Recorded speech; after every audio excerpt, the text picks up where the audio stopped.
So which action camera is the best for motovlogging? Is it the Action 4, the GoPro 12, the Ace Pro, the X4, or the Insta360 Go 3? In today's video, I'm going to go through all these cameras to help you make a better decision based on your needs when it comes to motovlogging, and we're also going to include the DJI Mic 2 as our main audio source. Now, let's start with the Action 4. And we're using 4K 30 FPS now, and we have the ultra wide field of view, and we have the normal color profile in 10 bits, and also auto white balance, and everything is basically auto straight out of the box when it comes to this comparison between all these cameras. And we also have the sharpness set to -2 on the Action 4, which is equal to the low sharpness of these other cameras, which we will come to in a bit. So yeah, this is the footage coming from the Action 4, and I'm also using the DJI Mic 2 connected to the Action 4 via Bluetooth, and this is the audio source we're going to use throughout this entire video. Now, one of the things I really like with the Mic 2 is the seamless connection with the Action 4, and that is one thing, and the other thing is that it also has internal recording, so I can use this with all types of cameras. It doesn't have to be the Action 4, because I can sync it up in post later, which is fantastic, and what I need to do with a few cameras in this test.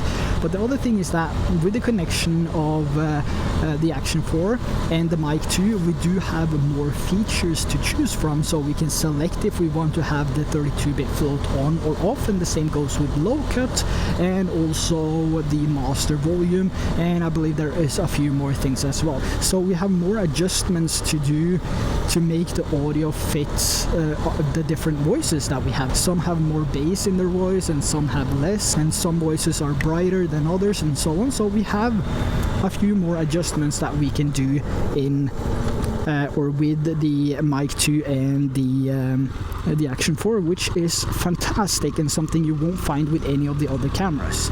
Now let's just do a quick pit stop here, and let's change over to the Ace Pro. The Ace Pro has a Bluetooth connection with the Mic 2, which is fantastic, but for motovlogging it sounds like this, or when it comes to riding a motorcycle. So yeah, let's switch over to the Action 4 now. So that means I have to do the internal recording on the Mic 2, and then later just sync this up in my editing software, which I'm completely fine with because it doesn't take that long. And the trick that I use when I do this is to simply just flick my fingers at the beginning, so I can easily sync up the video or the audio coming from the video and the recording coming from the Mic 2.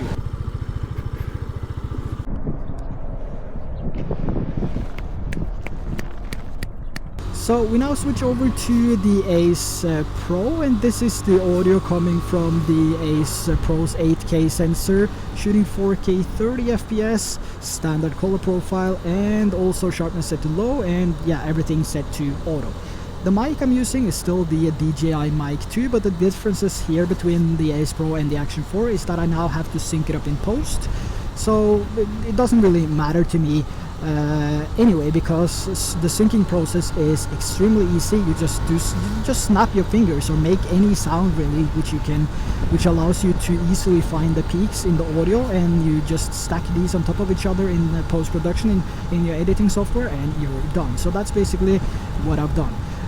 But yeah, this is the Ace Pro in 4K 30. I don't want to shoot in 8K because it's limited to 24 FPS, and I shoot in 30 FPS, so that means I have to reshoot everything again, and I'm not going to do that. And 8K is, you know, I'm not a huge fan of the 8K anyway. I mainly use the 8K sensor for the clarity zoom in 4K, which is amazing, but it's not something that you want to use for motovlogging, obviously, because you want the shot to be as wide as possible.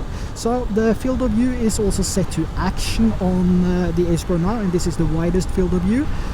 So yeah, this is the Ace Pro. Let's change this up, and let's take the X4 for a spin, and let's see how that looks. So we now changed over to the X4, recording internally with the DJI mic 2 as well. With every other camera except for the Action 4, I do think this is the best way of doing it to make sure that your audio stays consistent and sounds good. But yeah, with the X4 we're now shooting 8K 30 FPS. We're gonna change over to single lens mode very soon. All the settings are the exact same like the other cameras. So we have auto white balance, we have the standard color profile, we have sharpness set to low, and also the bitrate set to high. Now, one of the things I really like with these 360 cameras is how versatile they are. So I now just swapped it over from the chest harness here and placed it on my handlebar, and now you can see me, or I can turn the camera around and you can see what's in front of me, or I can show you either of the sides, or I can do a top-down tiny planet shot if I want to do that. I can, you know, I'm in full control of how I want to make this look, which is fantastic. And the good thing about this is that everyone using a 360 camera has a different perspective of how things should look, or how they want to share their 360 videos with their audience, which, you know, just adds to the versatility of a 360 camera. And still shooting in 8K 30 FPS, same settings as before. And this is how that looks, and this is how you can frame it inside the mobile app or the studio app. But I really want to show you the single lens mode as well, so let's just do another pit stop and change over to the single lens mode 4K 30 FPS with the same settings, and we're going to do the mega view on that one just to get the widest field of view possible, and we're going to mount it back on my chest harness. Now, when it comes to field of view, it was not the mega view on this one. So we have 4K 30 FPS set to action view. So we have the auto white balance, and we also have the sharpness set to low. We have the bitrate set to high. But 4K 30 FPS is what we are shooting with right now. And yeah, that's what this looks like. Is it good enough to be compared to the Action 4 and the GoPro Hero 12, for example? Let me know in the comments below. So we now change over to the GoPro Hero 12, so that's what you're seeing now, and this is set to 5.3K 30 FPS and the hyper view, the standard without the max lens mod, because that is another $100 if you want to have the max lens mode. I'm just going to show you some clips on top of this with the GoPro max lens mode 2.0, so you can see how that looks yourself. And another thing is that I don't have the media mode, which is another $100 or $79 or something. It means that I have no way of connecting a microphone to the GoPro Hero 12. But the good thing here is that we have the DJI mic 2, which has internal recording. So because of that, I have now synced up the clips with the GoPro Hero 12, or the footage with the audio, so that means that I can use the internal recording on the DJI mic 2 and get audio for my GoPro 12 videos despite not having the media mode. And that's one of the best things to be honest with the mic 2.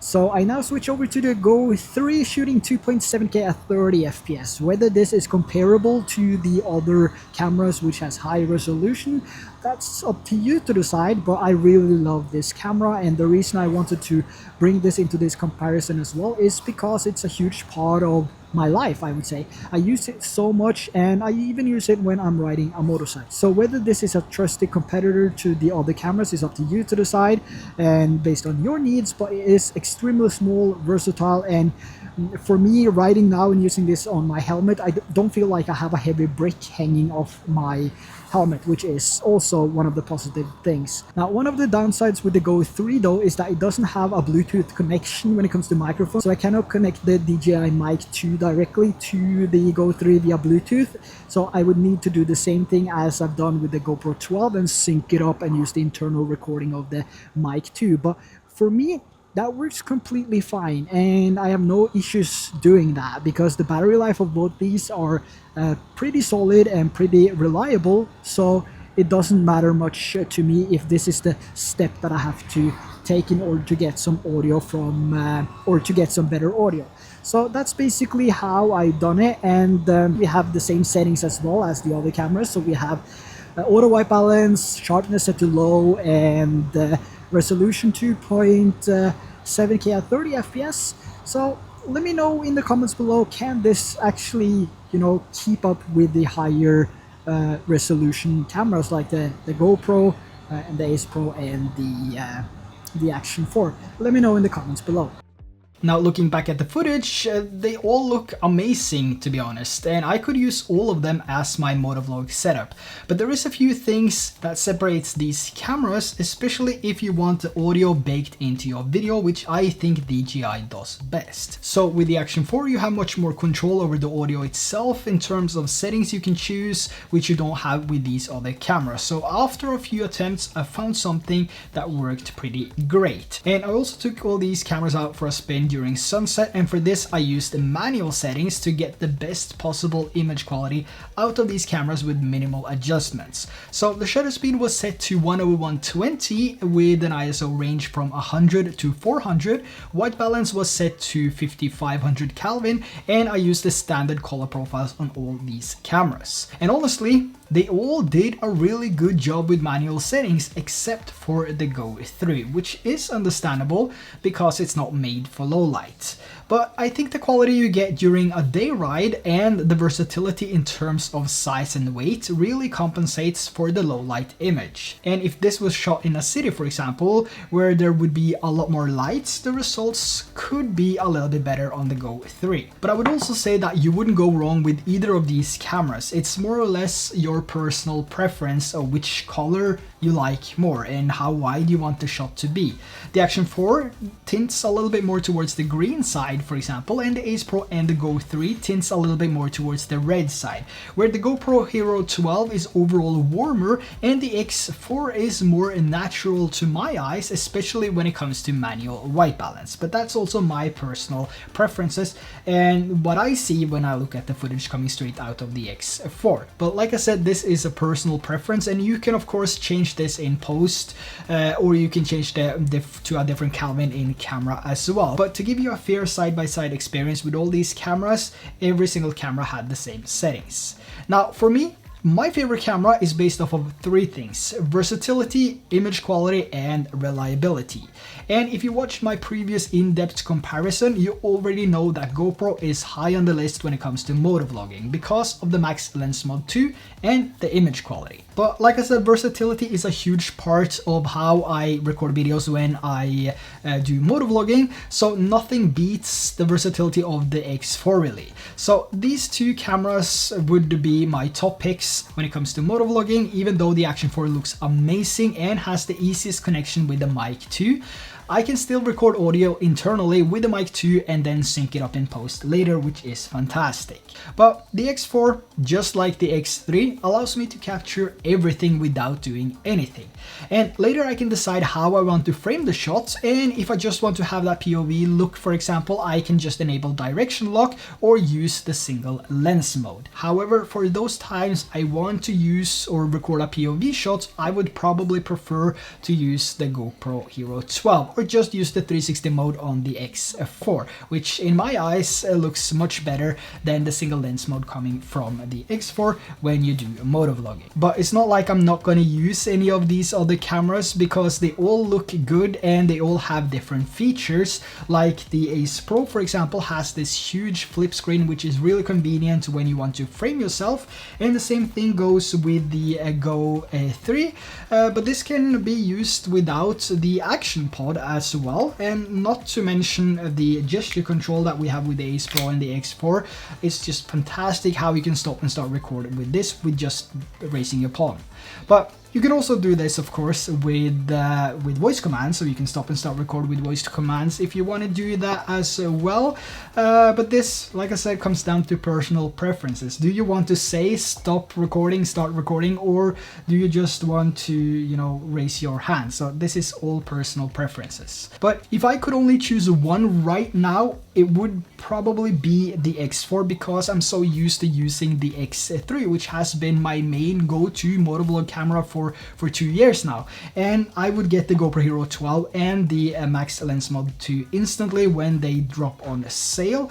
And of course the Mic 2, which I think is essential for motovlogging. So there you have my honest review when it comes to using all these cameras as a motorcycle camera, and I'm really curious to know which camera you prefer. We all have different opinions, and you know, your favorite camera might not be the same as my favorite camera, but if you also want to see my comparison when it comes to traveling and daily or day-to-day use with all these cameras, don't forget to check out my honest review of all these cameras, 10 cameras including the iPhone, down in the description below. And also let me know which of these cameras, if you do motovlogging, of course that's what this video is about, if you do that, which camera is your favorite camera? Let me know in the comments below.